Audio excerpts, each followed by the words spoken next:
Hey everybody, I am coming to you live from my kitchen, and I am here to share with you some pumpkin spice ideas on Instagram and Facebook. So let's get started with the pumpkin spice. Now, pumpkin spice itself is everything nice for a lot of people this time of year, and to be honest, I am not a fan.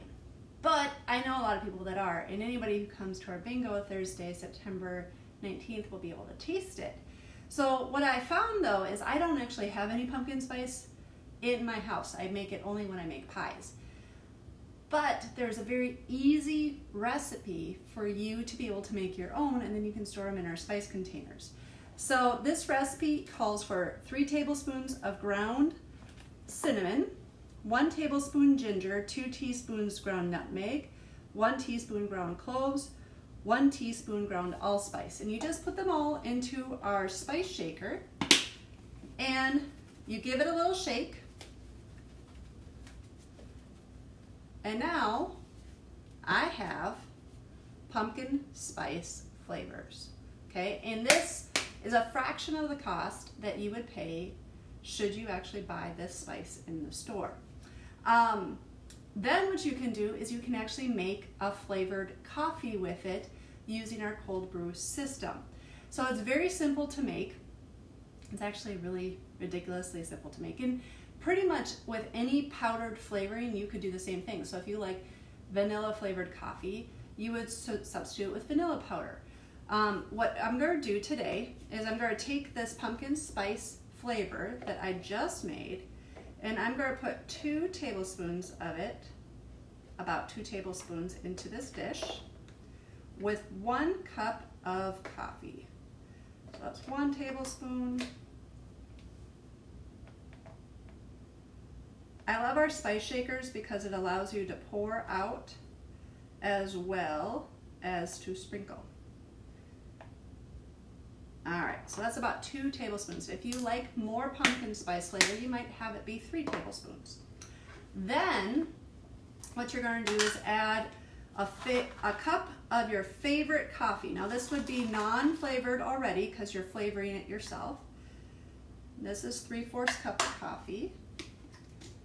And here's 1 more cup. And all you need to do to mix it together before you do the cold brew is you take your coffee and you mix in your spices, just like so. So you're just mixing it in, just like that, till it's well blended. Because you want to have it be even throughout. Oh my goodness, it smells like a pumpkin pie in here. Alright, so, and this is one of those recipes that before you go and serve it to your friends and family, you might want to test it out first, because I have all the leftovers of the coffee whenever I make it for our coffee tastings. Make sure it's the flavor of pumpkin intensity that you like yourself. If it's not, with the 2 tablespoons, add another or a half until you get to the right consistency that you like. Now the thing is, with this recipe that I gave you, this makes about 5 tablespoons of spice. Storing them into our large spice shakers is really a great idea because you're going to preserve the flavor, because all of this is sealed in and moisture can't get in as well. And these spices are expensive, and for a limited time they are on sale through September 27th. So if you're interested in getting a set of these or more, let me know. But ultimately, they're around always as well. So next, what you do is you just pour it carefully into the cold brew carafe. So I'm pulling it into the filter, and it went up to about this line. So this is going to be our normal strength. Remember, up here is your stronger brew, which would be like if you're adding creamers and stuff like that. This is normal concentrated. Then this little dot right here, that tells us how much water we need to add. So I'm going to carefully add water, and you can see it just filtering through. You want to go slowly with this, and you probably will have a little bit of cinnamon because the powder from the pumpkin spice is very fine. So don't be surprised if you see a little bit of powder. Now, I need a little bit more water.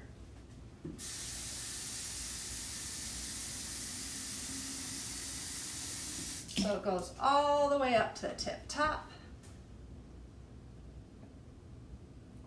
You do want to pour slowly because you don't want to have it overflow.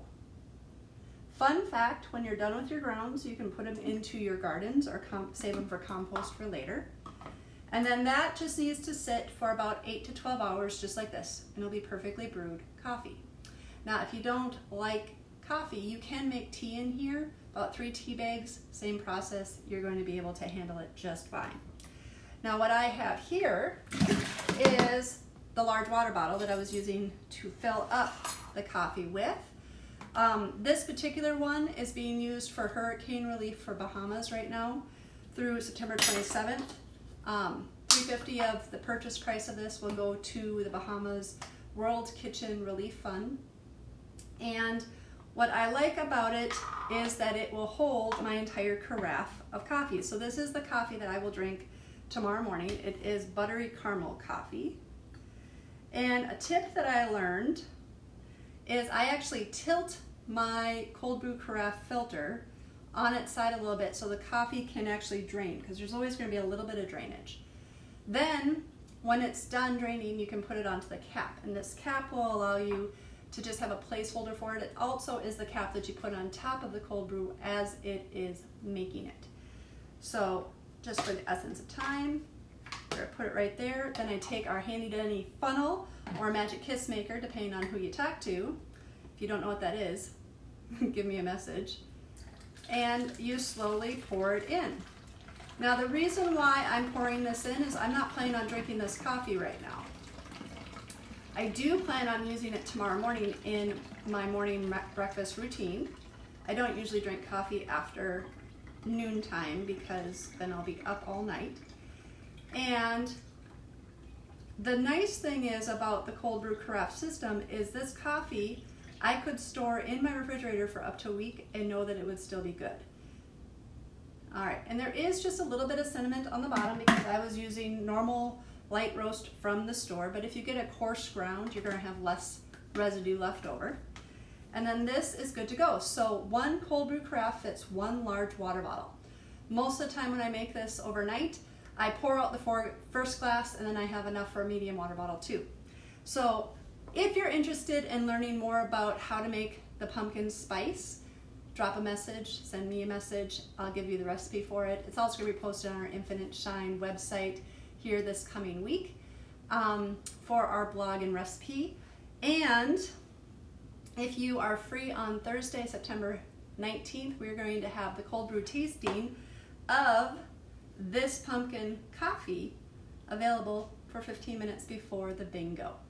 So if you have any questions, feel free to drop me a message. I look forward to hearing what you think about our cold brew pumpkin spice coffee.